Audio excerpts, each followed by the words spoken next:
ഹമീദും ചേരുന്നുണ്ട് കേരള വിഷൻ ന്യൂസിനൊപ്പം. ശ്രീ അബ്ദുൾ ഹമീദ്, പ്രധാനമായും ഈ അപകടത്തിനെതിരെ ഉയരുന്ന ഒരു ആക്ഷേപം എന്ന് പറയുന്നത് ഇത് മനുഷ്യനിർമ്മിത അപകടമാണെന്നാണ്.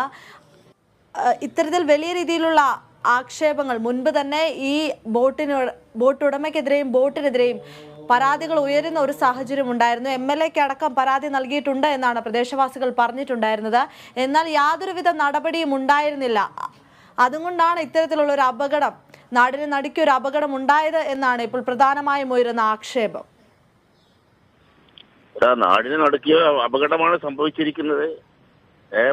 22ഓളം പേര് മരണപ്പെട്ട് കുറെ ആൾക്കാർ പരിക്കേറ്റ് ആശുപത്രിയിലാണ്. ഇനി മരണപ്പെട്ടവർ ആൾക്കാര് ഈ കായലിലോ കടലിലോ കിടക്കുന്നുണ്ടോ എന്നുള്ളത് ഇപ്പോഴും ഒരു അവ്യക്തത ഉണ്ട്. അത് തെരച്ചിൽ നടന്നുകൊണ്ടിരിക്കുന്നുണ്ട്. ഇപ്പൊ മുഖ്യമന്ത്രിയും മന്ത്രിമാരും ഒക്കെ ഈ സ്ഥലത്ത് വന്നു. സംഭവ സ്ഥലത്ത് മുഖ്യമന്ത്രി പോയിട്ടില്ല. ഇവിടെ ഞങ്ങളെ മലപ്പുറം ജില്ലയിലെ ഞങ്ങളുടെ MLAമാര്, മുസ്ലിം ലീഗിന്റെ സംസ്ഥാന പ്രസിഡന്റ് പാണക്കാട് സാദിഖ് അലി ശിഹാബ് തങ്ങൾ, അതുപോലെ തന്നെ deputy leader PK Kunhalikutty Sahib അടക്കമുള്ള ആൾക്കാരുമായി മന്ത്രിമാരും മുഖ്യമന്ത്രിയുടെ സാന്നിധ്യത്തിൽ ഇതുമായി ബന്ധപ്പെട്ട ചർച്ച നടത്തി. ഏതായാലും മുഖ്യമന്ത്രി ജുഡീഷ്യൽ അന്വേഷണത്തിന് ഉത്തരവിട്ടിട്ടുണ്ട്. അതോടൊപ്പം തന്നെ മരണപ്പെട്ടവർക്ക് 10 ലക്ഷം രൂപ നഷ്ടപരിഹാരം കൊടുക്കാനും തീരുമാനമായിട്ടുണ്ട്. ഇതൊക്കെയാണ് എന്നുണ്ടെങ്കിലും ഇതുപോലെയുള്ളൊരു അപകടം വരുന്ന സന്ദർഭത്തിലാണ് ഇത്തരം കാര്യങ്ങൾ സംബന്ധിച്ചിട്ട് ആലോചിക്കുന്നത്. ഇത് നേരത്തെ ഞങ്ങൾക്ക് സൂചിപ്പിച്ചതാണ്. മാത്രമല്ല, ഈ കഴിഞ്ഞ ആഗസ്റ്റ് നവംബർ മാസം കൂടിയ ജില്ലാ വികസന സമിതിയിൽ ഞാൻ തന്നെ ഈ വിഷയം ഉന്നയിച്ചിട്ടുണ്ട്. ഈ വിഷയം ഉന്നയിച്ചിട്ട് അന്ന് കലക്ടർ തന്ന മറുപടി, ഒന്ന്, യാതൊരു മാനദണ്ഡങ്ങളും ഇല്ലാതെ ഈ ബോട്ടുകൾ സർവീസ് നടത്തുക, അതിന് ലൈസൻസ് ഇല്ല, അതിന് ആവശ്യമായിട്ടുള്ള സെക്യൂരിറ്റി സംവിധാനങ്ങളില്ല, അതുപോലെ തന്നെ ഈ ഇതുമായി സുരക്ഷാ സംവിധാനങ്ങളില്ല. ഇങ്ങനെ യാതൊരു മാനദണ്ഡവും കൂടാതെ ഇങ്ങനെ ബോട്ടുകൾ സർവീസ് നടത്തേണ്ട, അതിനൊരു നടപടി സ്വീകരിക്കണമെന്ന് ജില്ലാ വികസന സമിതിയിൽ ആവശ്യപ്പെടുകയും അതിന് ഉത്തരമായി ജില്ലാ കളക്ടർ അടിയന്തരമായിട്ട് ഈ വിഷയത്തിൽ MLA പറഞ്ഞ ഈ വിഷയത്തിൽ ഇടപെടും, ആവശ്യമായുള്ള സംവിധാനങ്ങൾ ചെയ്യും, ഒരൊറ്റ ബോട്ടും സുരക്ഷാ സംവിധാനങ്ങൾ ഇല്ലാതെയോ ലൈസൻസ് ഇല്ലാതെയോ ഇനി സർവീസ് നടത്തുകയില്ല എന്നൊക്കെ ജില്ലാ വികസന സമിതിയിൽ വാക്ക് തന്നതാണ്. അത് അന്നത്തെ ആ ഒരു വിഷയം മുഖവിലക്കെടുത്ത് അതിനനുസരിച്ചുള്ള നടപടി സ്വീകരിച്ചിരുന്നുവെങ്കിൽ ഈ ഒരു ദുരന്തം ഒഴിവാകുമായിരുന്നു എന്നാണ് ഞങ്ങൾക്ക് പറയാനുള്ളത്. യാതൊരു തത്വദീക്ഷതയുമില്ലാതെ സുരക്ഷാ സംവിധാനങ്ങളില്ലാതെയാണ് ഇവിടെ പല ബോട്ടുകളും സർവീസ് നടത്തുന്നത്. ടൂറിസത്തിന്റെ പേര് അപകട സാധ്യത അങ്ങേയറ്റം പതിയിരിക്കുന്ന ബോട്ടുകളാണ് ഇപ്പൊ സർവീസ് നടത്തിക്കൊണ്ടിരിക്കുന്നത്. അപ്പൊ അടിയന്തരമായിട്ട് സർക്കാർ ഈ വിഷയത്തിൽ ഇടപെടണം.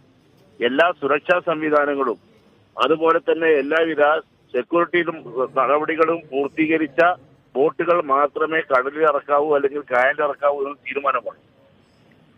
അതിന് അടിയന്തരമായിട്ട് അന്വേഷണം നടത്തി ഇതുപോലെ സർവീസ് നടത്തുന്ന ബോട്ടുകൾ ഉണ്ടെങ്കിൽ അതിനൊരു നടപടി സ്വീകരിക്കണം. ഇത് ലൈസൻസ് കൊടുത്ത അതോറിറ്റിയെ ഇതാക്കണം. അപ്പൊ ഇതാണ് ഇതുമായി ബന്ധപ്പെട്ട് പറയാനുള്ളത്. ഇനിയൊരു അപകടം ഉണ്ടാവാതിരിക്കാനുള്ള എല്ലാ സംവിധാനങ്ങളും സർക്കാരിന്റെ ഭാഗത്ത് ഉണ്ടാവണമെന്നാണ് ഞങ്ങൾക്കൊക്കെ അപേക്ഷിക്കാനുള്ളത്. ഞങ്ങൾ എല്ലാവരും ഇപ്പോഴും ഈ ദുരന്തം നടന്ന സ്ഥലത്തും മരണപ്പെട്ട വീടുകളിലും ചെന്ന് അവരെ സമാധാനപ്പെടുത്തിക്കൊണ്ടിരിക്കുകയാണ്. ഏറ്റവും വേദനാജനകമായ ഒരു സംഭവമാണ് ഇവിടെ വരുമ്പോൾ നമുക്ക് കാണാൻ സാധിക്കുന്നത്. എല്ലാം നഷ്ടപ്പെട്ട ഒരു 11 മൃതദേഹങ്ങളൊക്കെയാണ് ഒരു വീടുകളിലേക്ക് കൊണ്ടുവന്നിരിക്കുന്നത്. അത്രമാത്രം ദാരുണമായ ഒരു സംഭവമാണ് ഇവിടെ സംഭവിച്ചിരിക്കുന്നത്. അതുകൊണ്ട് സർക്കാർ ഇനി ഇതുപോലെയുള്ള ഒരു ദുരന്തം വരാതിരിക്കാൻ എന്തൊക്കെ മുൻകരുതലുകൾ ചെയ്യാൻ സാധിക്കും അത് ചെയ്യണമെന്നാണ് ഞങ്ങൾക്കൊക്കെ പറയാനുള്ളത്.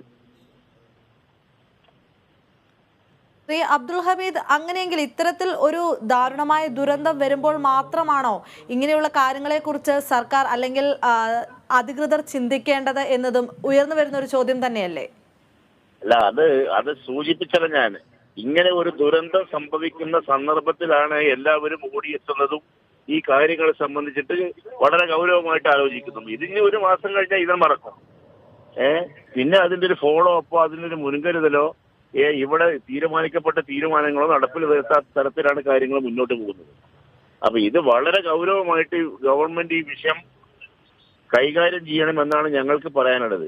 ഒരു കാരണവശാലും അൺഓതറൈസ്ഡ് അതുപോലെ തന്നെ സുരക്ഷാ സംവിധാനങ്ങളില്ലാത്ത, സെക്യൂരിറ്റി ഫോഴ്സ് ഇല്ലാത്ത ഇതുപോലെയുള്ള ബോട്ടുകൾ ഒരു കാരണവശാലും കടലിൽ ഇറക്കുകയില്ല. അങ്ങനെ ഇറങ്ങിക്കഴിഞ്ഞാൽ അതിനെതിരെ കർക്കശമായ നടപടി എടുക്കുമെന്ന് വന്നു കഴിഞ്ഞാൽ സ്വാഭാവികമായിട്ടും ഈ അപകടങ്ങൾ കുറച്ചുകൂടെ നമുക്ക് സാധിക്കും.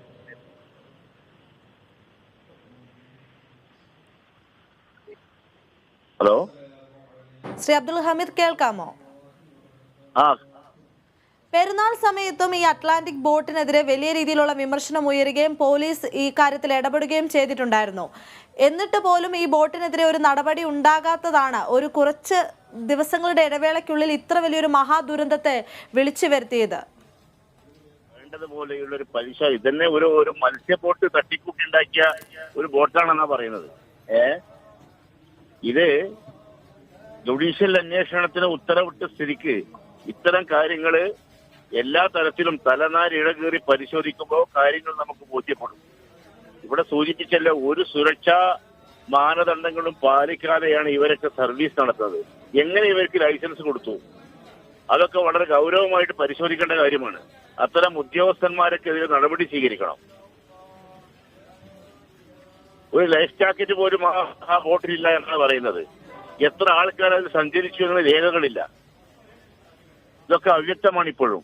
അപ്പൊ ഇങ്ങനെ ഇത്തരത്തിൽ സർവീസ് നടത്താൻ അനുമതി കൊടുക്കുക, അതിന് ലൈസൻസ് കൊടുക്കുക എന്നൊക്കെ പറഞ്ഞാൽ ഇത് കേട്ടുകേൾവിയോട് വേണ്ട കാര്യങ്ങളാണ്. അപ്പൊ അതുകൊണ്ട് ഇത്തരം ഉദ്യോഗസ്ഥന്മാർക്കെതിരെ നടപടി സ്വീകരിക്കണം. അതാണ് ഞങ്ങൾക്ക് പറയാനുള്ളത്.